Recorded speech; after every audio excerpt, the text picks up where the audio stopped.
Hey everybody, and welcome to another Bookshelf Tuesday. Thanks for the feedback about the format change last time, and apparently you like to see me when I do Bookshelf Tuesdays, so here I am again. Today we'll look at H and I. The Curious Incident of the Dog in the Nighttime by Mark Haddon is a funny story, and if you haven't read it, you should read it. It's told from the point of view of a young autistic child who wants to solve the murder of his neighbor's dog. It's very funny, and the writing is amazing. A Spot of Bother, also by Mark Haddon, tells a story of a family that has a lot on his mind at the moment, so they kind of don't notice that the father of the family discovers a very curious spot on his hip, and he starts to lose his mind. It's really funny, and you just find yourself laughing out loud all the time. Of course, I already told you everything about 84 Charing Cross Road by Helene Hanff. And another classic I still have to read, Tess of the D'Urbervilles by Thomas Hardy. The Blithedale Romance by Nathaniel Hawthorne. I can't really say it's my favorite of his writing. It's kind of weird, and it depicts a utopian society and community, and the people there are just, it's not working out as far as I remember. I much rather recommend reading The Scarlet Letter by Nathaniel Hawthorne. It's much better written, and the story is much more intriguing. Tinkers by Paul Harding tells the story of an old man who's about to die and remembers his childhood and his father. And it's more about how the story is told than what is told that I liked about the book. The Old Man and the Sea, Ernest Hemingway's famous story about an old man, a young boy, and a giant fish. It was a nice read.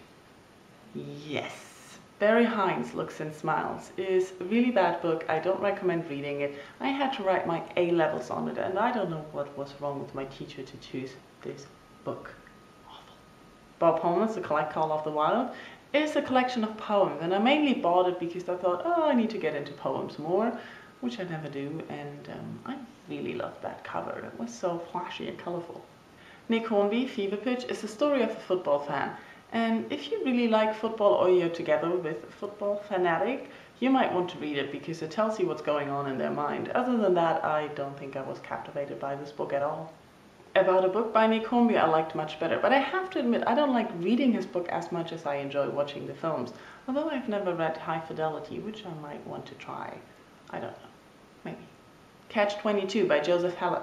I know it's a fad classic, but don't let that scare you. It's really funny, it's fast-paced, so you just rush through it, and you just have to laugh at all the madness that is going on and follow the main character on his wish to survive. A Thousand Splendid Suns by Khaled Hosseini tells the story of two women in Kabul before, during, and after the Taliban take control. It's very captivating and well written.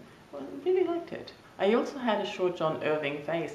I say short because I only read 3 books of his, and they are all big, they are all family sagas or weird, they are all humongous, and they're all captivating in a way, but sometimes you just feel, oh my god, it's not ending.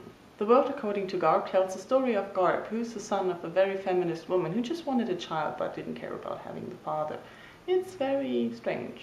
Hotel New Hampshire is the story of a family who runs hotels, and sometimes they don't work out, so they start over new, and it's really interesting what that life in hotels does to the family. I have to admit I don't remember the story of Widow for 1 Year. It's something about a woman and a young boy who had a relationship and then years later they meet again, I think. I just remember reading it was weird, and I thought, okay, a lot of things happening are rather strange, but I can't say I didn't like it. The last book for today is Never Let Me Go by Kazuo Ishiguro. And I have to say I didn't like the book. I was really disappointed because everybody told me how innovative it is, the story is so new and so captivating, and I was just like, yeah, I've seen this like a few times before, it's nothing new, the ideas were not really ooh, and I can't say I was overwhelmed by the writing. Okay, that's it for today already, and I would like to thank you all for watching Bookshelf Tuesday. Bye bye.